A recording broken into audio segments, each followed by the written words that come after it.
Charlie is studying the time it takes members of his company to travel to the office. He stands by the door to the office from 8:40 to 8:50 one morning and asks workers, as they arrive, how long their journey was. Part A asks, state the sampling method that Charlie used.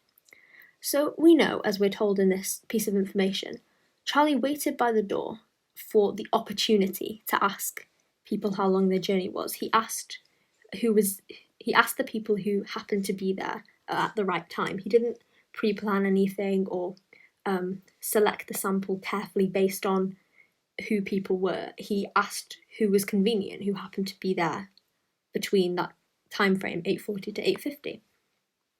And so we know that the sampling method Charlie used was something called opportunity sampling, or it's also called convenience sampling.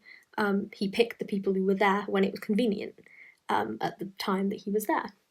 And this is just a method of sampling where you take the sample from people who are available at the time that the study is carried out and who fit the criteria looking for. So the people who were there from 8:40 to 8:50 this particular morning and who were workers arriving to the office. So all we need to state is that Charlie used opportunity sampling, and this will get us the 1 mark available for the question. We just needed to state opportunity sampling. We could have also called it convenience sampling. They mean the exact same thing, it's just a different name for the same type of sampling method. Now we're asked for part B to state and briefly describe an alternative method of non-random sampling that Charlie could have used to obtain a sample of 40 workers. So of the non-random sampling methods that we know, one of them is opportunity or convenience sampling, but we're being asked for an alternative method, so we can't say that. And the other method that we know is quota sampling, which is where you split the population into different groups based on its characteristics, and then you fill these quotas accordingly. So in this context, we could split it into, for example, men and women, and we could have a quota of 20 men and 20 women workers, and Charlie picks the first 20 men that come into the office and the first 20 women and asks them the question of how long their journey was. But that's not all he could split it into. We could split it into the departments they work at, how old they are, how far they travelled even. And this would be a method of quota sampling. And any of these will get us a mark. Any of the things such as departments, gender, age, this would all get us a mark as a description of the method. So, for example, we could say Charlie could ask 20 women and 20 men how long their journey was. And this will get us both marks for the question.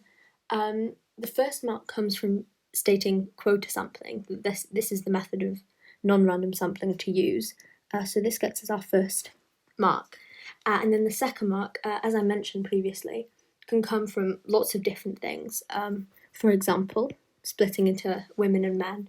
But the mark scheme gives lots of different answers, such as time slots, departments, and the specific example given in the mark scheme is that Charlie would take 4 people every 10 minutes as a way of doing quota sampling. But any of these would get you the second mark to get both marks for this question. Taruni decided to ask every member of the company the time, X minutes, it takes them to travel to the office. Part C asks us to state the data selection process that Taruni used. So what this is telling us is that Taruni asked every single person who works at this company, and the data selection process where you measure or observe every member of the population being here, just everyone who works at the company.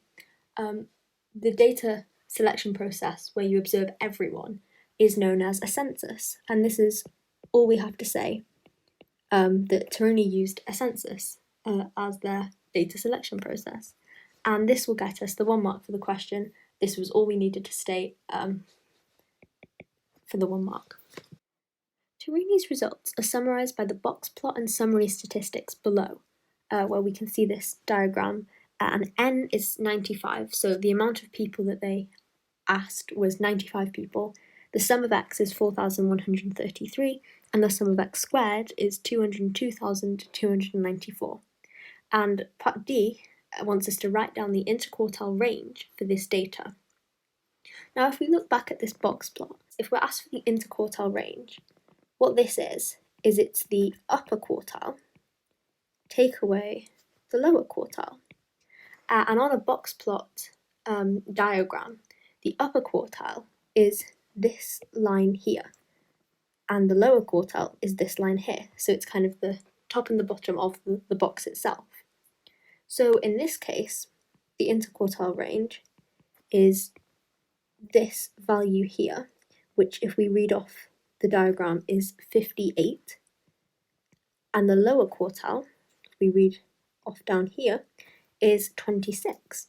So the interquartile range is 58 take away 26, which is equal to 32. And that's our interquartile range.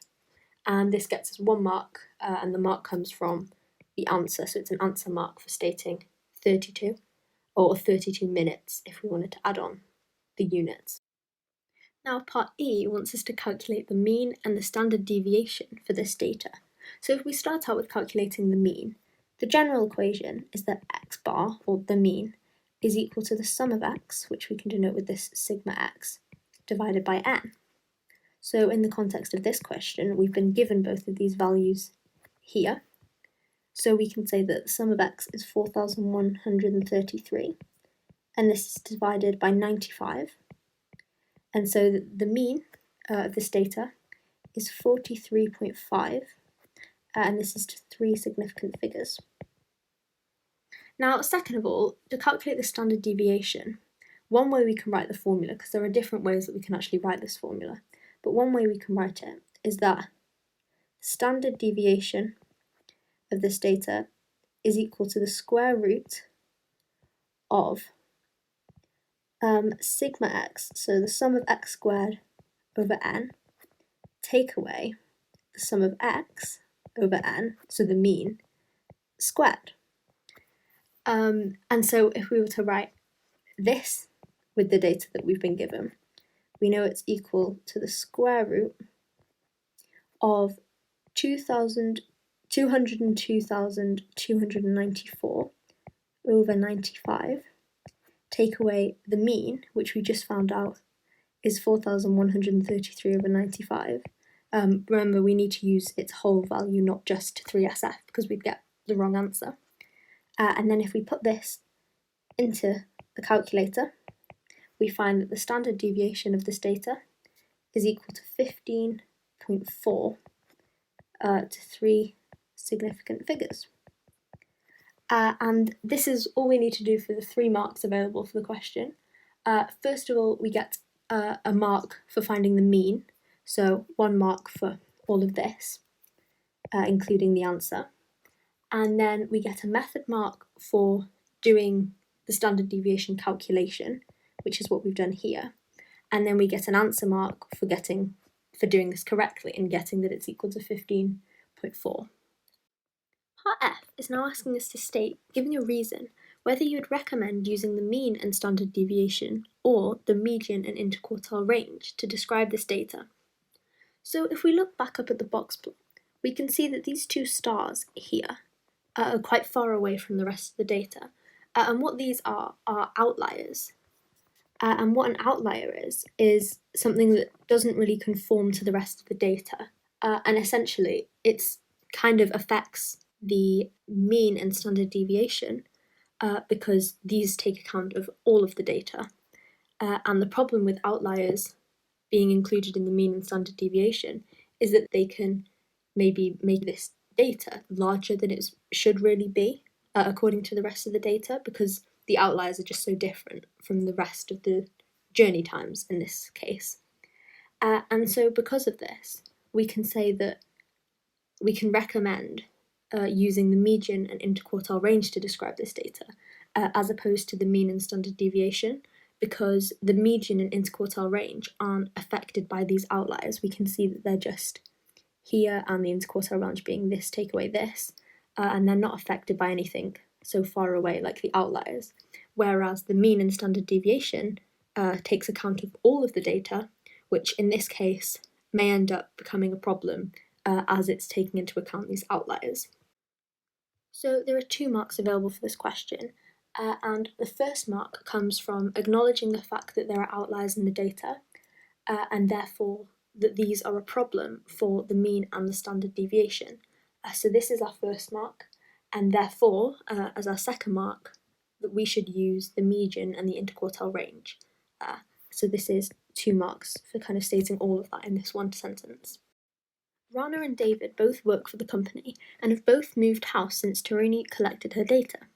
Rana's journey to work has changed from 75 minutes to 35 minutes, and David's journey to work has changed from 60 minutes to 33 minutes. Taruni drew her box plot again and only had to change 2 values.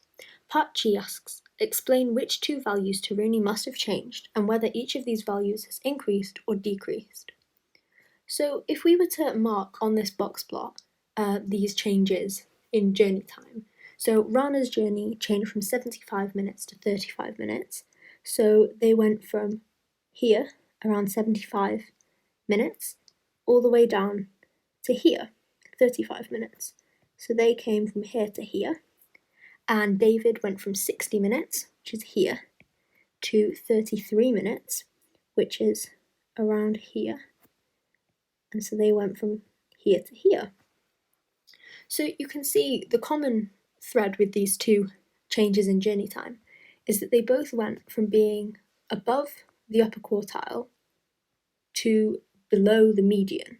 What this means is that now, since there are more values in this space and less values in this space, the median must decrease because the median journey time, there's two values have now moved to lower than they were before, so the median journey time must also decrease with that, kind of following this trend, and therefore so will the upper quartile. So since there are more values that have moved into this kind of lower area, on the lower end of the journey times, then the median and the upper quartile must also decrease to kind of go with that. And so we can write out that the median and the upper quartile will both change, and these are the only things that will change, due to more values being less than 40, which is the median. And since there are now more values less than this, the median will decrease, kind of to follow this trend, and so will the upper quartile. And now there are 3 marks available for this question, and we get a first mark for stating that the median and the upper quartile are the values that will change, which is what we've done kind of up here. We also could have done it in reverse and stated what will not change, by saying that the outliers, the lower quartile, and these values at 20 and 92 won't change. But we can also say that the median and the upper quartile will change. And then we also have to state that this is because there are now more values below 40 than there were previously above it, which is what we've written around about here. And finally, therefore, the median and the upper quartile will decrease, gets us our 3rd mark.